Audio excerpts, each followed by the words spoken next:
nós vamos falar hoje então sobre o impacto de quando Deus se revela a nós. Para isso eu quero convidá-lo a lermos Isaías capítulo 6, a partir do verso 1 até o verso de número 4, diz assim a palavra do Senhor: No ano da morte do rei Uzias, eu vi o Senhor assentado sobre um alto e sublime trono, e as abas de suas vestes enchiam o templo. Serafins estavam por cima dele, cada um tinha 6 asas, com 2 cobria o rosto, com 2 cobria os pés, e com 2 voava, e clamavam uns aos outros, dizendo: Santo, Santo, Santo é o Senhor dos exércitos, toda a terra está cheia da sua glória. Os umbrais da porta se moveram com a voz do que clamava, e o templo se encheu de fumaça. Glória a Deus, aleluia. Queridos, quando nós experimentamos uma revelação da parte de Deus, a visão que nós temos de Deus deve impactar a visão que nós temos do mundo, a visão que nós temos de nós mesmos e a visão que nós temos do chamado. Isso é o que aconteceu com Isaías. E hoje nós vamos falar especificamente desse primeiro aspecto. A visão que temos de Deus impacta a visão que temos da sociedade, do mundo à nossa volta. Então, quando Estevão, por exemplo, ele está sendo apedrejado, martirizado, e ele tem uma visão do Senhor, queridos, a visão que ele tem do mundo, dos seus algozes, daqueles que atiravam pedras nele, isso fica em segundo plano, porque ele é impactado com a visão que ele está tendo do Senhor.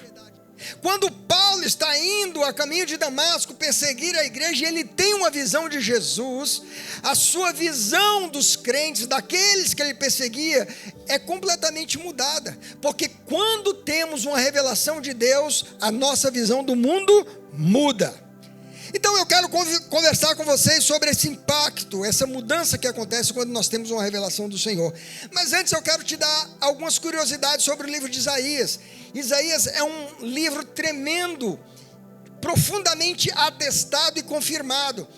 A cópia mais antiga que tínhamos do livro de Isaías datava do ano 900 depois de Cristo, até o ano de 1948, recentemente, quando descobriram alguns escritos no Mar Morto, os conhecidos rolos do Mar Morto, e ali encontraram uma cópia de Isaías que datava do ano 100 antes de Cristo.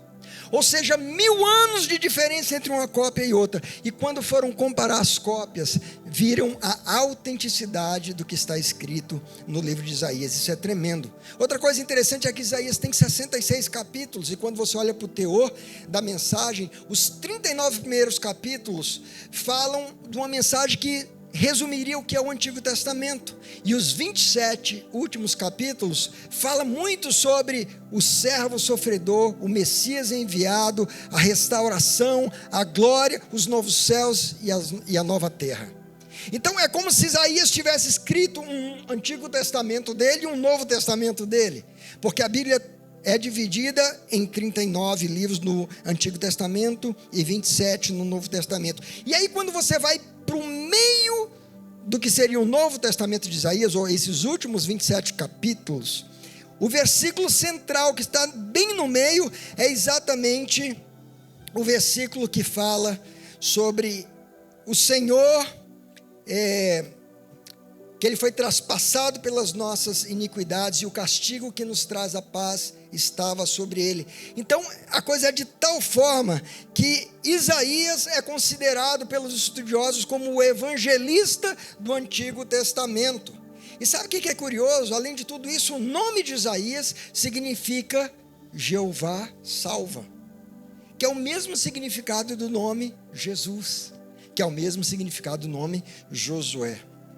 E tem muitas outras curiosidades, quero dar mais uma para vocês. O versículo 3, vamos dizer assim, do primeiro capítulo do que seria o Novo Testamento de Isaías, ou seja, do capítulo 40, o versículo 3 fala da voz do que clama no deserto. E quando você vai para o primeiro dos evangelhos que foi escrito, que é o Evangelho de Marcos, o primeiro capítulo, versículo 3, nós encontramos João Batista declarando: voz do que clama no deserto. Então, essas coisas não são coincidência, porque até o ano 1200 depois de Cristo, a Bíblia não tinha capítulos e versículos como nós temos hoje. Essa organização foi feita depois, esses números não são inspirados. Mas é tremendo como que toda essa harmonia, né? essa coincidência aí revela tantas coisas sobre o livro de Isaías. Mas vamos falar sobre o contexto da visão que Isaías tem. Então, o que estava acontecendo nos dias de Isaías, quando ele tem aquela visão da glória de Deus? Quando que aconteceu isso? Aconteceu no ano 740, mas Isaías vai narrar dizendo assim, no ano em que morreu o rei Uzias. Veja, Isaías não diz assim, foi no ano 740 que aconteceu isso. Ele não vai dizer, foi no primeiro ano do rei Jotão que aconteceu isso. Ele vai dizer no ano em que morreu o rei Uzias, porque o evento, ou seja, a morte daquele rei, teve um significado e um impacto muito profundo para Isaías e para a nação, e a gente precisa entender esse contexto. Quem era Uzias? A palavra Uzias significa o Senhor é a minha força, e Uzias também era conhecido por um outro nome, Azarias, que significa o Senhor é a minha ajuda. Esse foi o 10º rei de Judá. Depois do reinado de Salomão, Israel foi dividido em 2 reinos, com 10 tribos ao norte, constituindo o reino de Israel, e 2 tribos, Judá e Benjamim, constituindo o reino de Judá, com a capital em Jerusalém. Então, durante esse reinado de Judá, Uzias foi o 10º rei. E nesse tempo, desses 10 reis que passaram ali como monarcas, como reis de Judá, é Uzias quem vai levar Judá à posição, ao auge de prosperidade, tanto econômica, como tecnológica, como bélica. Ou seja, nunca Judá tinha sido tão próspero e tão rico quanto aconteceu nos dias de Uzias. Mas por quê? Nós vemos que houve uma prosperidade militar, ele derrotou os filisteus, derrubou os muros, subjugou os árabes e amonitas, ele recebia tributos dos outros povos. Uzias tinha um exército poderoso de mais de 300 mil homens, tremendamente equipados para a batalha. E no seu reinado, ele desenvolveu, através de peritos, armas tecnológicas que foram colocadas sobre os muros, que lançavam pedras e flechas. Ele experimentou uma prosperidade econômica tremenda, tanto na agricultura como na pecuária. Diz que ele era amigo da agricultura, e ele cavou cisternas, ele desenvolveu ali uma tecnologia hídrica, e ele controlava as rotas comerciais a partir do porto de Elate, que ficava no Mar Vermelho. Ele também desfrutou de uma prosperidade geopolítica, porque a fama dele chegou até o Egito. Então ele expandiu a sua influência regional. A palavra de Deus vai dizer que enquanto Uzias se propôs a buscar a Deus, Deus o abençoou e o prosperou. E diz que a fama dele foi conhecida porque Deus o ajudou maravilhosamente. Daí o significado do nome Azarias. Deus é a minha ajuda. Ou do poder todo o poder que ele tinha, Deus é a minha força. Agora, imagine Isaías. Os estudiosos dizem que, quando o rei Uzias alcança esse apogeu, esse auge econômico, bélico, diz que o coração dele se exalta, ele se torna orgulhoso, e agora ele não está satisfeito em ser somente um rei, ele entra no templo e ele quer usurpar a função de sacerdote. Ele toma um incenso e ele quer oferecer incenso sobre o altar de incenso, e ele é resistido pelo sumo sacerdote e outros 80 homens, sumo sacerdote que também tinha o mesmo nome do rei, Azarias, dizendo: você não tem permissão para fazer isso, porque isso é uma prerrogativa sacerdotal, e nós vamos te resistir. Quando ele tenta se rebelar contra os sacerdotes, o Senhor o fere ali no templo, e sai uma lepra na testa. E ali ele experimenta aquele juízo de Deus que vai acabar com sua vida, ele vai morrer leproso. Então ele é retirado imediatamente do templo, ele mesmo se apressa em sair, e a sua vida começa a ir ladeira abaixo, tendo um fim terrível. Mas não apenas a vida do rei Uzias passa por isso, mas depois disso também, Quando o povo de Judá alcança aquela prosperidade, o orgulho, a riqueza sobe na mente do povo e eles abandonam o Senhor. E eles começam a se tornar um povo corrupto, opressor, idólatra, praticando injustiças. E a gente vê a nação que tinha chegado naquele pico agora degringolando, ladeira abaixo, numa rota que desagradava o Senhor. Agora, os estudiosos dizem que Uzias, desde que ele foi ferido de lepra, ele ainda viveu 10 anos leproso. E que Isaías, quando ele tem essa visão, ele devia ter por volta dos seus 25 anos. Ou seja, Isaías viveu pelo menos 15 anos da sua vida no momento mais glorioso economicamente, militarmente, que Judá experimentou. Se ponha na situação, imagine que você nasce numa geração onde o teu país, a tua nação está vivendo um momento econômico de maior riqueza. Você está vivendo um momento de segurança nacional como nunca havia experimentado antes. Você está experimentando um momento de criação de tecnologias, de avanço como você nunca tinha visto antes. E você está se alegrando com isso. De repente, aquele rei se perde. Aquele rei toma uma decisão errada e o povo também começa a se corromper, e aí você começa a seguir ano após ano vendo a decadência, a degradação moral. E sempre você, como homem de Deus, como profeta, alimentando aquela esperança, quem sabe o rei vai se arrepender, o Senhor vai curá-lo, vai restaurá-lo de volta ao trono, quem sabe a nação vai se arrepender, vai se voltar para o Senhor, e entra ano, sai ano, isso não acontece. Isaías está com essas expectativas frustradas, e aí ele de repente tem essa visão, essa revelação divina. E essa revelação que Isaías tem vai confrontar exatamente esse momento que ele está vivendo, essa visão que ele está tendo do seu contexto, do mundo, das pessoas, do rei, o seu coração, as suas expectativas. E aí eu quero olhar para a visão que Isaías tem da glória de Deus e esse contraste que acontece com a visão que ele tem do mundo.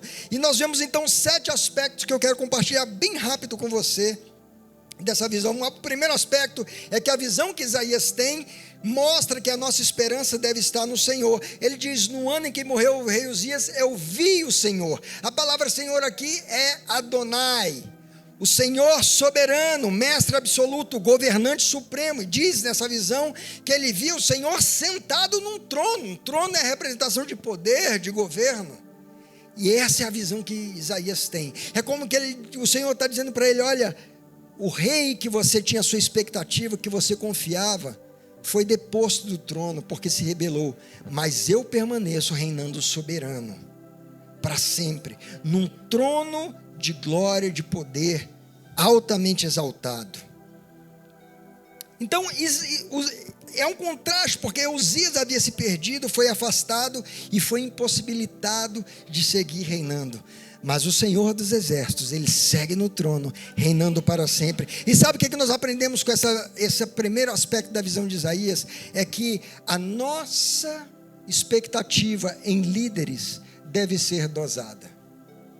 Seja no presidente do país, seja num professor, seja no pai, seja no seu patrão, no chefe da sua empresa, seja qual for a esfera de liderança, lembre-se sempre que Deus está no governo. Ele é soberano e a sua expectativa deve estar nele, porque os homens são falhos, os homens se perdem, se corrompem. Talvez muitas pessoas na própria realidade do Brasil colocaram tanta expectativa no homem, esperaram que a nação ia prosperar, ia avançar, ia crescer, e de repente o curso das coisas mudou, e a gente vê uma outra realidade tão triste, com tanto pecado, com tanta coisa, com tantos escândalos, tanta corrupção, tantas coisas terríveis acontecendo, mas o Senhor segue soberano, reinando no trono. Então a nossa expectativa não pode estar no homem. É isso que Jeremias capítulo 17, versos 5 e 7 vai dizer: maldito aquele que confia no ser humano, que faz da carne mortal o seu braço e cujo coração se desvia do Senhor. E no verso 5 ele vai dizer: bendito aquele que confia no Senhor, cuja esperança é o Senhor. O segundo aspecto da visão que Isaías tem é que essa visão mostra que o Senhor é quem tem toda a autoridade e não as autoridades humanas. O verso 1 diz: as abas da sua veste enchiam o templo. E a palavra aqui, shula, a palavra hebraica para orla, significa orla tanto do manto real quanto do manto sacerdotal. E diz que as orlas do Senhor que sentava sobre um alto e sublime trono, agora enchem o templo. Então nós vemos duas esferas aqui, o trono e o templo. Nós vemos o Deus que é rei, que reina, e nós vemos o Deus que é sacerdote e tem autoridade sobre o templo. E aí nós vemos um contraste com um rei que queria ser rei e sacerdote, mas ele não tinha sido chamado por Deus para isso. E quando ele tenta usurpar uma função, uma posição que não é dele, ele é ferido por Deus. É como se o Senhor está dizendo para Isaías: Isaías, Uzias se perdeu porque quis ser o que eu não o chamei para ser. Ele quis usurpar uma posição que não era dele. Mas eu tenho autoridade como soberano, como governante, como rei das nações, e eu tenho autoridade sobre o templo, sobre a minha casa, porque eu sou sacerdote. Queridos, o que nós aprendemos aí com essa visão de Isaías é que os homens são tentados pelo poder, tentam usurpar posições que não foram chamados para ocupar, e nós devemos ter muito cuidado com isso. Onde Deus te colocou, lembre-se sempre daquilo que Deus te confiou, daquilo que o Senhor espera que você faça. Não vá além disso. Não tente ocupar aquilo que Deus não te chamou, porque você pode cair, você pode ser envergonhado, você pode ter um fim trágico, como aconteceu com Uzias. Mas o Senhor, Ele segue no trono, reinando, e Ele segue no templo, liderando a sua igreja. Ele é Senhor, toda a autoridade de rei, a autoridade divina, a autoridade sacerdotal pertencem a Ele. E é por isso que Jesus, o Deus que salva, Ele vai proclamar em Mateus 28:18, toda a autoridade me foi dada no céu e na terra. Glória a Deus. É o Senhor quem tem toda a autoridade. Os homens não têm toda a autoridade. Terceiro aspecto que nós aprendemos com essa visão é que a visão é de submissão, de honra e de temor a Deus. Veja o verso 2 comigo. Serafins estavam por cima dele, cada um tinha 6 asas, com 2 cobriam o rosto, com 2 cobriam os pés e com 2 voavam. A palavra serafim significa aqueles que ardem, aqueles que queimam. Eram seres flamejantes, eram seres que queimavam com ardor, com zelo pelo Senhor. Mas esses seres que cercavam ali o trono, que estavam em volta do Senhor, eles nos revelam algo tremendo, porque ele diz que com 2 asas eles cobriam o rosto. Isso significa profundo temor e reverência.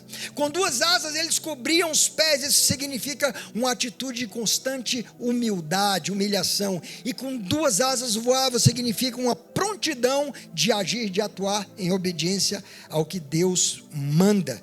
E essa visão que nós vemos contrasta com a visão que Isaías tinha da rebelião que o rei Uzias tinha cometido, bem como a rebelião de todos os seus compatriotas, porque agora ele estava diante de uma nação que tinha abandonado o Senhor, que estava em corrupção, em opressão, em injustiça, em imoralidades, em idolatria, uma nação que não reverenciava, que não temia, que não respeitava e que não obedecia ao Senhor. Então é como o Senhor está dizendo: veja, Isaías, aí embaixo, aí no mundo que você está percebendo, a situação está caótica, mas aqui onde eu estou, os anjos, os seres, se prostram diante de mim, me obedecem, me temem, reverenciam e se humilham constantemente. Isso nos ensina, querido, que nós devemos lembrar quem que nós somos e quem detém toda a autoridade, que a nossa atitude diante daquele que reina é de sermos submissos, humildes e obedientes. É isso que nós devemos aprender com essa visão. Nós nunca devemos permitir que a riqueza, que a prosperidade, que tudo aquilo que a gente experimenta de bom, a bênção do Senhor, leve o nosso orgulho a se exaltar e a gente esqueça quem é Deus. E a gente esqueça de onde nós saímos. E nós nos esqueçamos que nós devemos temê-lo, reverenciá-lo, amá-lo e obedecê-lo. Como nós cantamos aqui um dos cânticos, né, a oração que o Senhor nos ensinou, Mateus capítulo 6, vai dizer: venha o teu reino, seja feita a tua vontade. É isso que os anjos declaravam: o Senhor reina, não é a minha vontade. O povo dizia: não, nós não queremos fazer a vontade de Deus, vamos fazer a nossa vontade. Uzias dizia: não quero saber, eu quero ser sacerdote também.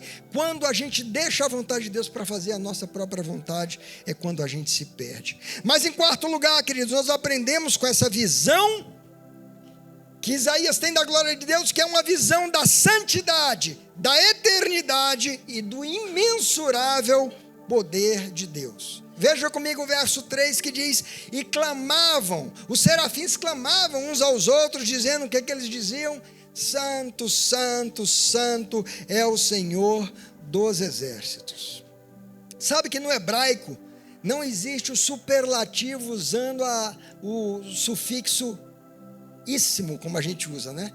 Isso é importantíssimo, isso é lindíssimo. A gente usa esse íssimo para expressar uma coisa que é muito além, não é? No hebraico eles não usam isso, eles usam a repetição de palavras. Por isso você vai escutar expressões como: Ele é o Senhor dos senhores. O que significa? Ele é um Senhor muito maior, Ele é o Rei dos reis. Mas quando se fala dos atributos divinos, o único atributo que a palavra se repete 3 vezes é santo. Santo, santo, santo. Pai, Filho, Espírito Santo.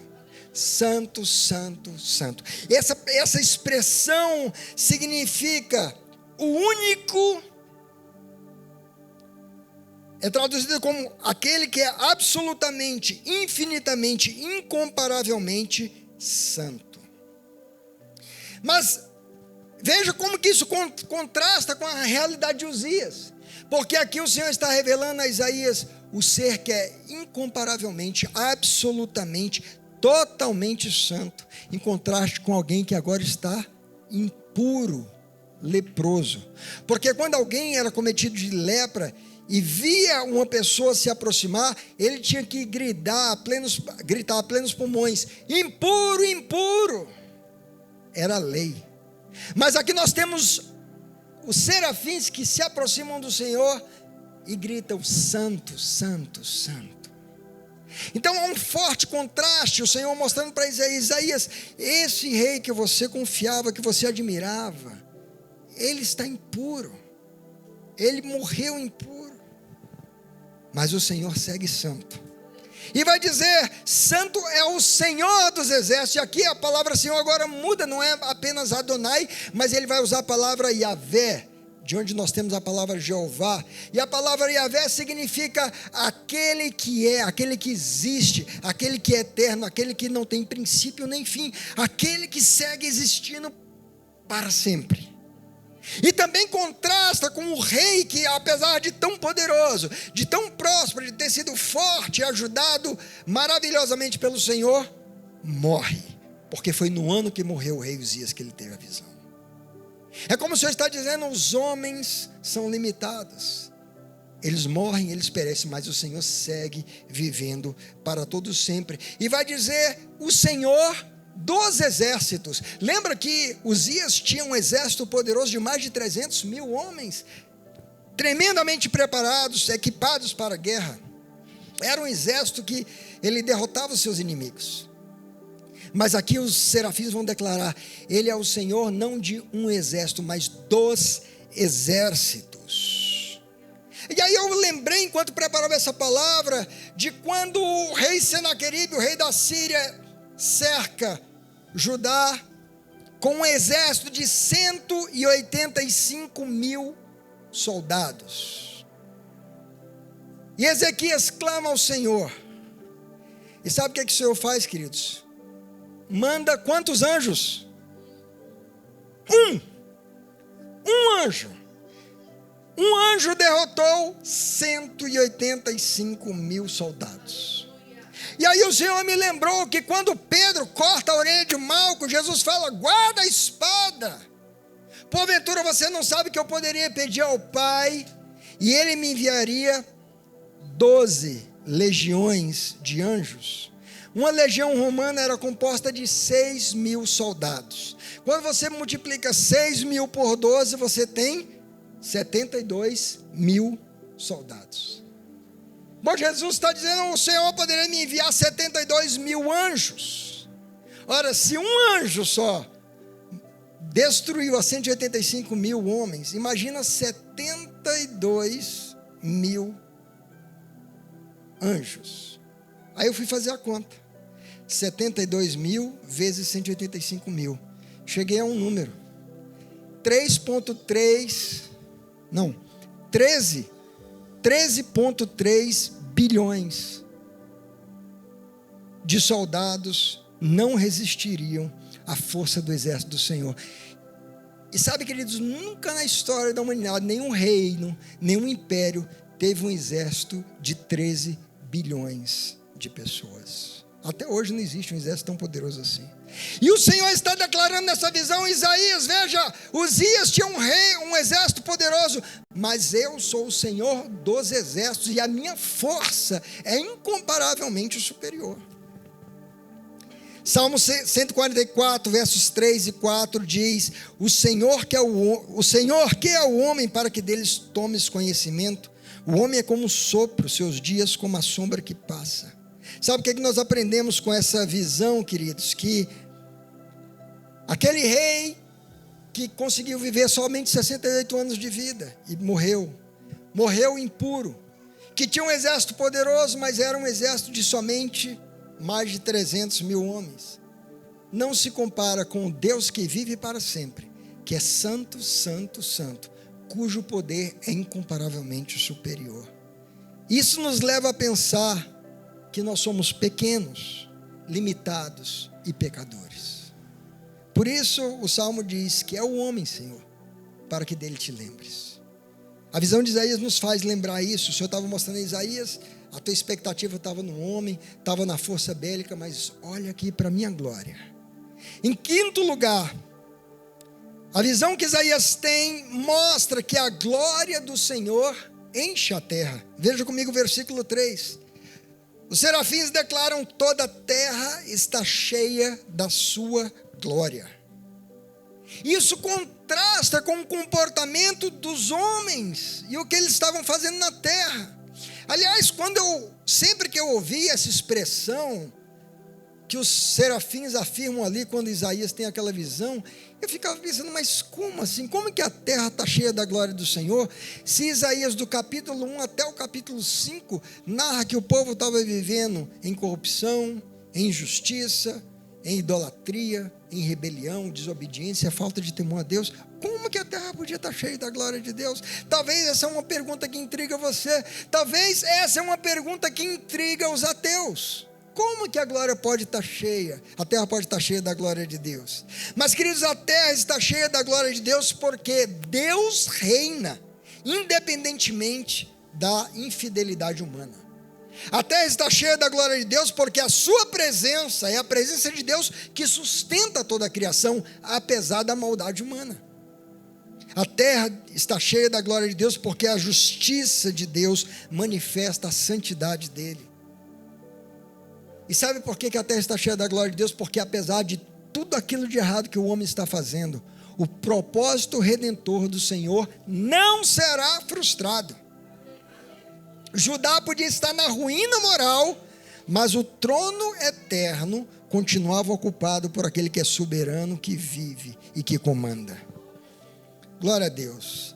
Então a visão de Isaías de uma sociedade afundada em pecado é confrontada com a revelação de que o Senhor segue agindo sobre a terra, apesar da maldade humana. Sabe o que nós aprendemos sobre isso, queridos? Porque pode ser que você está vivendo uma realidade de caos lá no teu trabalho, na tua família, briga, contenda, confusão. Pode ser que você está vivendo uma situação de caos e de tumulto e de águas turbulentas no teu coração, nas tuas emoções, ou na nossa nação, como de fato está terrível.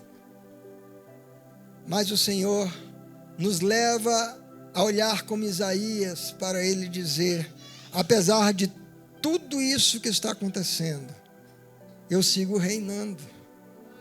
Os meus planos não são frustrados.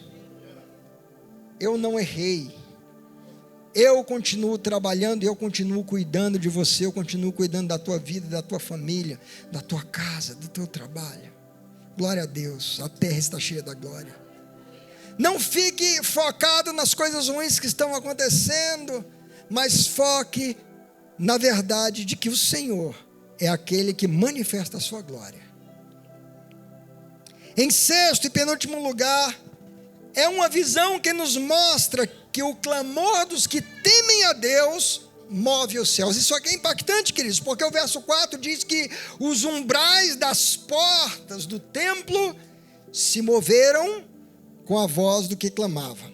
Ora, queridos, os umbrais da porta do templo, se você for estudar a arquitetura do templo, eram estruturas muito firmes, inabaláveis, de sustentação. O que se movia era a porta, não os umbrais eram fortemente estabelecidos.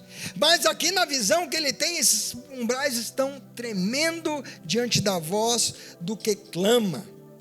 Amados, no Antigo Testamento, quando Deus se revela, se manifesta, a terra treme.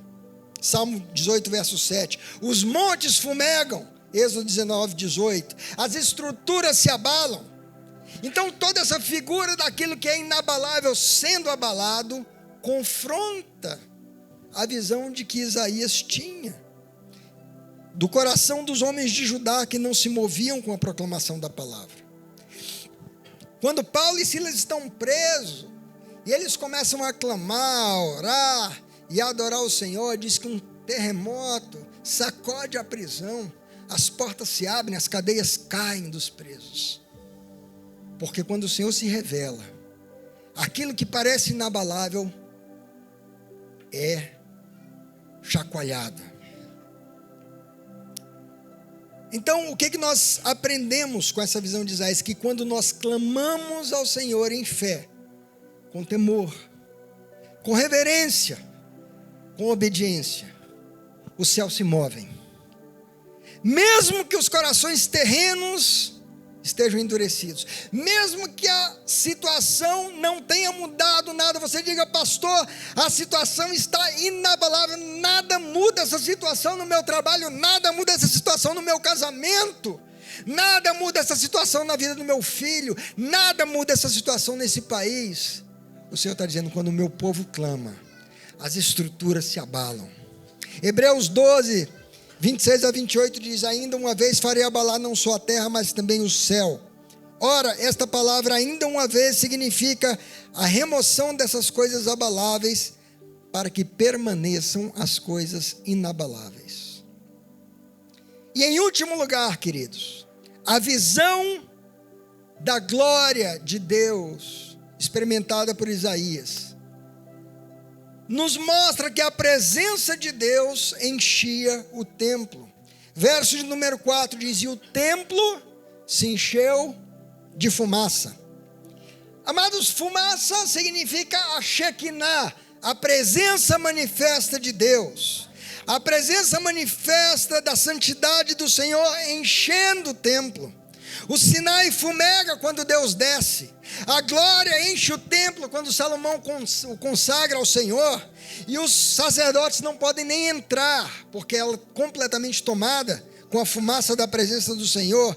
João, em Apocalipse capítulo 15, verso 8, vê o santuário celestial cheio da fumaça da glória, da presença de Deus, e tudo isso contrasta com a incapacidade do rei Uzias produzir uma fumacinha, porque ele entra com incenso, querendo colocar o incenso sobre o altar para produzir uma fumaça.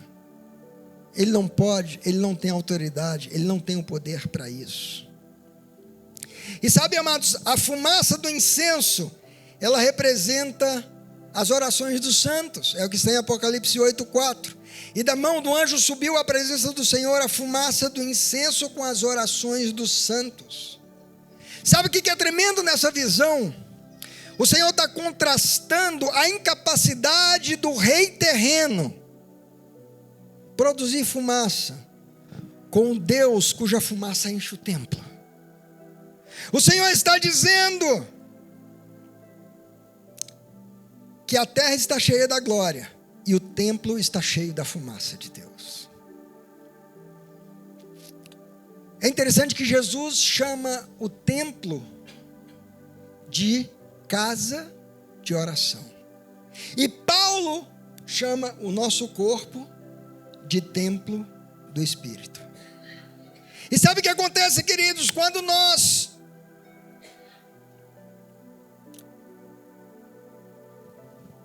enchemos o templo celeste de oração, quando o incenso sobe, o templo humano, o nosso ser, se enche da presença de Deus.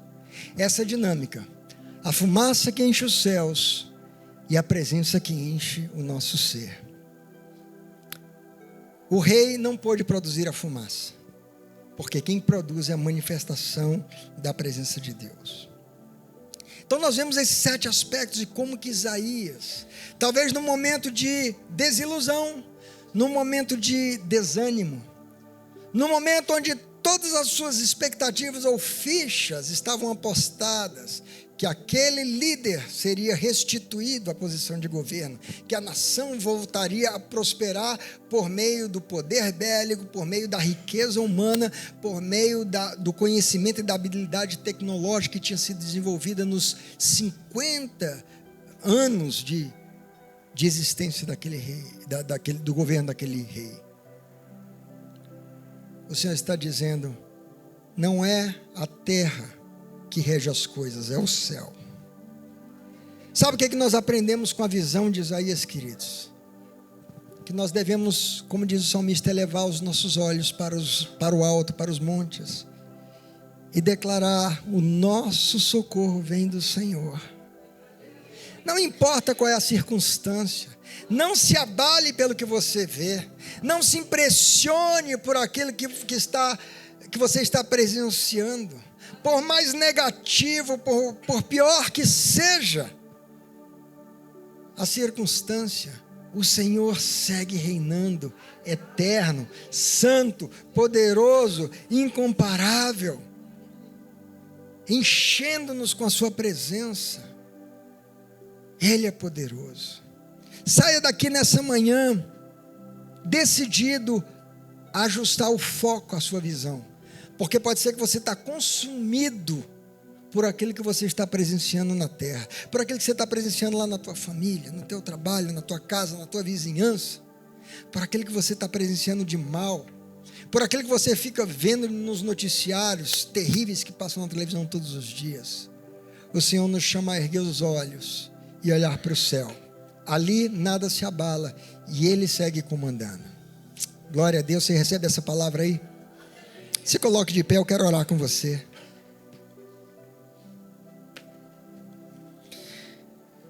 Fale com o Senhor agora, comece a dizer, Senhor, me perdoe se em algum momento a minha expectativa estava no lugar errado, a minha esperança estava no lugar errado. Senhor, me perdoe quando eu me deixei desanimar, quando eu perdi a confiança de que as coisas vão melhorar. Senhor, me perdoe quando eu desanimei e eu quis abandonar tudo. Senhor, eu me volto para o Senhor agora, nessa manhã. Assim como Isaías, Pai, que os meus olhos espirituais sejam abertos para contemplar que o Senhor é Rei, soberano, eterno, sentado no alto e sublime trono, cujas vestes enchem o templo, onde está cercado por seres tementes, reverentes, obedientes ao Senhor, humildes, que declaram e proclamam que não há outro puro, santo, sem mácula, sem defeito como o Senhor. Santo, santo, santo é aquele que governa, soberano Adonai, é aquele que vive eternamente, Jeová dos exércitos, aquele cujo poder é incomparavelmente a qualquer força ou poderio humano. Oh Senhor, leva-nos a entender que mesmo aquilo que parece inabalável, mediante o clamor daqueles que confiam em Ti, as estruturas são abaladas. E quando nós enchemos o céu com as nossas orações, quando o incenso agradável e suave sobe ao Senhor, um coração que crê, que confia, que teme ao Senhor, o nosso coração se enche da Tua presença, Pai. E a nossa visão da vida, do mundo ao nosso redor, é poderosamente impactada, Senhor. E nós não seremos mais tomados por ansiedade, por medo, por depressão, por desespero, por desânimo, por tristeza, Senhor. Mas nós sabemos que o Senhor segue reinando. Te damos honra, glória e louvor, te agradecemos por essa palavra. Eu oro por cada um dos meus irmãos e irmãs, que saiam daqui nessa manhã encorajados, com uma perspectiva diferente, não a perspectiva humana, mas a perspectiva que vem do alto do céu. Nós oramos assim, Pai, te damos toda a honra, glória e louvor, em nome de Jesus.